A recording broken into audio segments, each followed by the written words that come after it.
Curfew চলছিল। শামসু ভাইয়ের একটা H100 মোটরসাইকেল ছিল।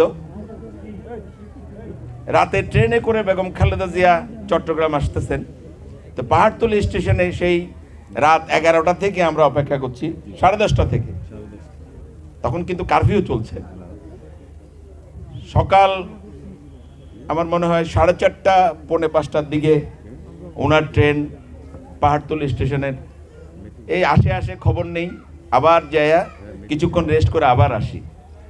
শামসু ভাই আর আমি, ওই যে মহসিন ভাইয়ের বাসা ছিল এই বিল্ডিং এর পরে, কিছুক্ষণ গুঁড়ো গুঁড়ো তখন হালকা বৃষ্টি হচ্ছে। আমি আর শামসু ভাই দুজন কতক্ষণ খাটের উপরে কতক্ষণ কাইত হইলাম, একটু জিমানি আসতেছে। তারপরে এসে বেগম খালেদা জিয়ার পায়ে ধরে সালাম করলাম। আমার জীবনের অন্যতম স্মৃতির ঘটনা 1988 সালের কারফিউর সময়। তখন কারফিউ চলছিল।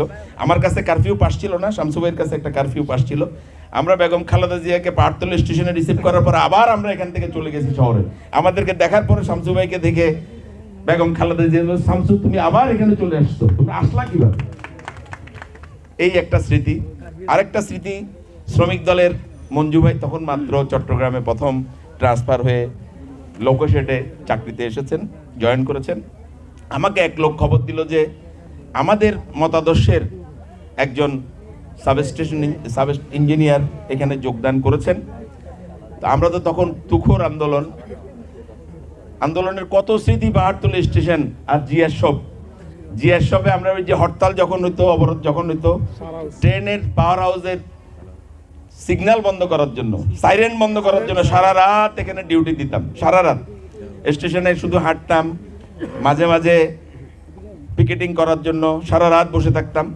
এখানে আমাদের একটা আন্দোলনের কৌশল ছিল, আমরা ফোরম্যান এখানে যে দায়িত্ব থাকতো ওকে আমরা ধরতে গেলে অপহরণ বা কিডন্যাপ করে নিয়ে যেতাম। ওকে নিয়ে যেতে পারলে তাইলে সাইরেনটা বন্ধ হবে। সকাল রাতের 10টা থেকে এখান থেকে ঢাবার পর্যন্ত এই রেল লাইনে শুধু হাঁটতাম। আর কখন এই ফোরম্যান আসবে, তাকে কখন ধরতে পারবো, এটার জন্য ঘুরতাম বহর নিয়ে। 2-4-5 জন নিয়ে এদিকে যাইতাম, ওইদিকে যাইতাম। কোন ফাঁকে সে যদি অফিসে ঢুকে যায় তাহলে তার পারবো না, অফিস থেকে আনা যাবে না, অফিসে ঢুকার সময় তাকে ধরে ফেলতে হবে। তো এই অনেক স্মৃতি এই পাহাড়তলী বাজার স্টেশনের সাথে।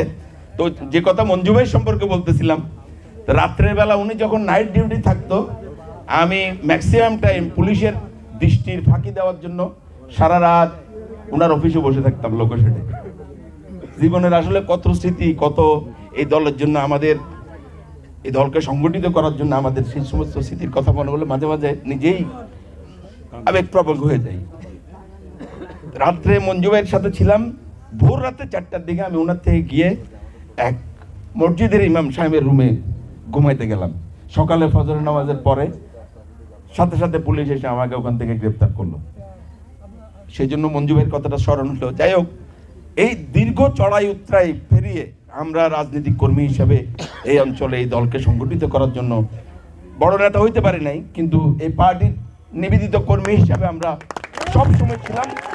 জীবনের শেষ মুহূর্ত পর্যন্ত আমরা এই দলের সাথে বিশ্বাসঘাতকতা করব না।